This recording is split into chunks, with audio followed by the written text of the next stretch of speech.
தலைவர் super star Rajinikanth வந்து இப்போ இல்லை, 80ஸ்லேருந்து இப்போ வரைக்கும் எந்த ஒரு ஸ்டேஜ் ஏறினாலும் ரசிகருக்காக ஒரு மெசேஜ், ஒரு குட்டி கதை, ஒரு ஸ்பிரிச்சுவல், ஒரு அட்வைஸு.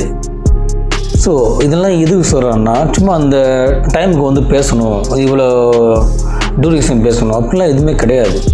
ஓகே, நம்ம சொல்கிற அந்த சின்ன விஷயனால ஏதோ ஒரு ஹெல்ப்ஃபுல்லாக இருக்கும் அவங்களுக்கு அப்படின்னு நினச்சி இது வரைக்கும் அது வந்து ஃபாலோ பண்ணிருக்காரு. இன்னொரு விஷயம், நடுவில் பார்த்திங்கன்னா காக்கா கழுகு கதை வந்து ஒரு ட்ரோல் ஆச்சு. அது வந்து ஒரு விஷயமே கிடையாது. ஆக்சுவலாக நடுவில் வந்து சம்மந்தமே இல்லாத சில பேர்கள் அவங்க என்ன பண்ணுறாங்கன்னா, அந்த பக்கமும் இருக்க மாட்டாங்க, இந்த பக்கமும் இருக்க மாட்டாங்க, வேறு எங்கேயோ இருந்து வந்து வேலை செய்கிற ஆட்கள். அவங்க தான் இந்த மாதிரி விஷயத்தை வந்து ட்ரோல் பண்ணி விடுறது.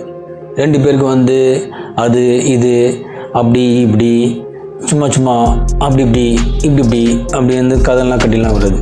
அதில் ஒன்றுமே கிடையாது. 2 பேருமே வந்து போத் ஆஃப் அவங்க வேலையை பார்த்துட்டு ஒன்றா தான் இருக்காங்க. இப்போ வரைக்கும் வந்து பிரதராக தான் இருக்காங்க 2 பேரும். உண்மையான ஒரு விஷயம் அது.